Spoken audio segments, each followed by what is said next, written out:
Lick, lick, lick my balls! Near the start of season 7 in Shameless, Frank Gallagher stumbles into the family house while his youngest son, Liam, is watching Rick and Morty.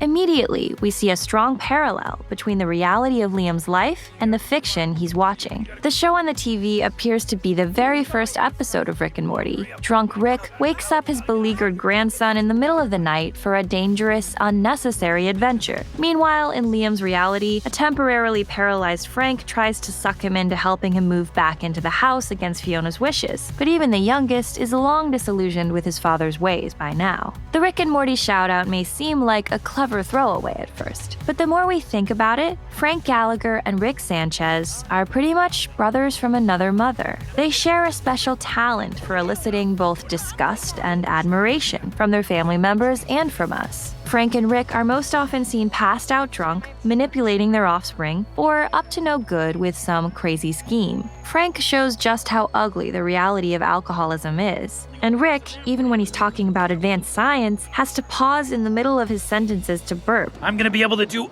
all kinds of things with them. It's gonna be great, Morty. All kinds of science. His face covered in spit or vomit. It's as if the creators want to give us this constant visual reminder that Rick would probably be pretty repulsive to encounter in real life. Both men are supposed to gross us out, and they usually do. Even as we see the incredible damage that Frank and Rick wreak upon their kin, we're often just like many of the Gallaghers or the Smiths, who can't seem to let them go. But they also somehow draw us in and keep us coming back for more. Shameless and Rick and Morty make the case that love and admiration are complex feelings that can't easily be understood, especially when it comes to parental figures. So what is it that Frank and Rick have in common that makes them so likable, in spite of their unforgivable behavior?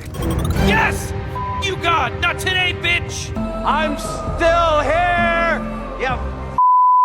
A key aspect of both men is right in the title of Frank's show. Frank and Rick shamelessly do whatever they want, and it's very hard to make them feel embarrassed about anything. They don't think twice about neglecting and using their children or grandchildren. The best gift you can give? Neglect.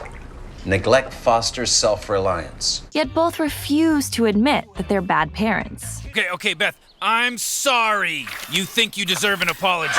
They're alcoholics who don't see their drinking as a problem and think of themselves as indestructible. It's the hardest working liver in the galaxy, Morty, and now it has a hole in it. My liver's been on vacation. I got a month's worth of drinking to catch up on. We assume they should be completely ashamed of themselves, obviously. So when they're not, we can't help but be a little confused and fascinated. These men offer an escape from responsibilities big and small. They make us wonder what it would be like to live without regret or worrying about pleasing anyone. I'm the only guy I know that's been given last rites 3 times. Whatever you're asking, the answer is I'm amazing. Frank and Rick are both brilliant men, even if you wouldn't know it by looking at them. Frank can be drunk at the Alibi, drunk at a homeless shelter, or drunk at his house and still manage to deliver professorial lectures or damning rebukes of the system. It used to be that poor folks could get a decent apartment right near downtown, and then suddenly it's moved 40 blocks south, and then 80 blocks. Where does it end? It doesn't matter anyway. Pretty soon, there's not going to be any Jew or Aryan or Hindu or Muslim or Mexican or blacks. There's just going to be the rich and the They may have female genitalia, but those lesbians are the man. Rick can be blackout and still plan an elaborate Saw-themed murder game, complete with a finale rager. Not bad, Drunk Rick. Not bad. Most times they open their mouths, they've got self-serving motives, but it's hard to say their arguments are wrong. They're also both the smartest and the worst off person in the room, so they avoid that elitism and obscurity that makes many smart people easy to ignore or dislike. Because the world is full of idiots that don't understand what's important, and they'll tear us apart, Morty. Whether he's holding forth on the homeless crisis, gentrification, the welfare system, or democracy itself, Frank's running theme is rebellion and sticking it to the man. Rick shares Frank's anti-establishment beliefs. At one point, he literally destroys the Galactic Federation by changing their currency. They're bureaucrats. I don't respect them. Rick is a nihilist who knows from experience that nothing really matters. What about the reality we left behind? What about the reality where Hitler cured cancer, Morty? The answer is don't think about it. Frank might not have traveled multiple dimensions, but his experiences have made him jaded too. I want us to see the world. I've seen it. It's a piece of shit. Both harbor deep disdain for society's institutions and norms. They shoot down assumptions that we should work. Every day's an opportunity you don't get back, so don't blow it working. Or go to school. I told the both of you school is stupid. It's not how you learn things. And because they're such persuasive talkers, they sometimes manage to make us listen on these subjects. There is no God, Summer. Gotta rip that Band-Aid off now. You'll thank me later. The world is a rough place. Bullying is like getting inoculated. We even almost buy it when they claim to be giving their progeny a real-world education. In the war between the have-nots and the have-everythings, their guilt is our ammunition. Never forget that. We do get glimpses of both characters' past hardships, but elaborate backstories are noticeably absent. Frank and Rick don't apologize for themselves. So likewise, the shows don't offer justifications to excuse why Frank and Rick are the way they are. What tends to happen as we watch is that we start providing those justifications for the show. We have a built-in instinct to make sense of the characters that we get attached to. So over time, our minds work out some kind of halfway decent explanation for why someone could be as emotionally unavailable, selfish, and flat-out cruel as Frank or Rick. When we meet Frank's mom, she's more cold-hearted than her son, and she's searching for an easier ride in life. So it's clear he learned some of his tricks from her.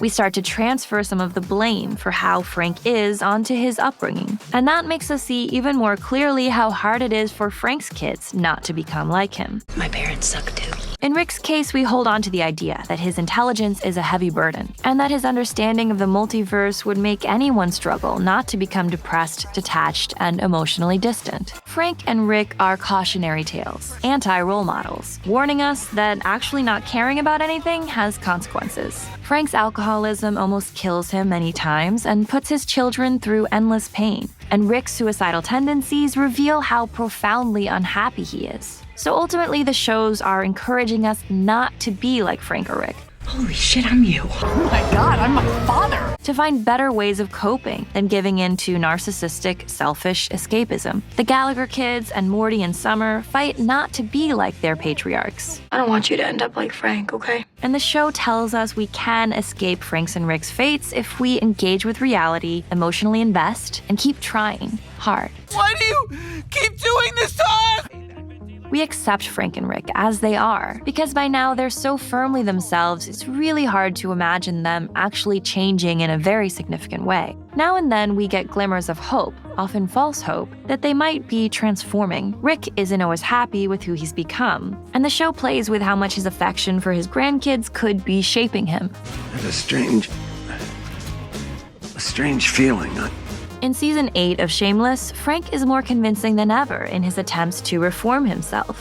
When you address me, I'd prefer you call me Dad or Father or Francis, or on more formal occasions, I'll also accept Saint. He creates a new and improved version of himself.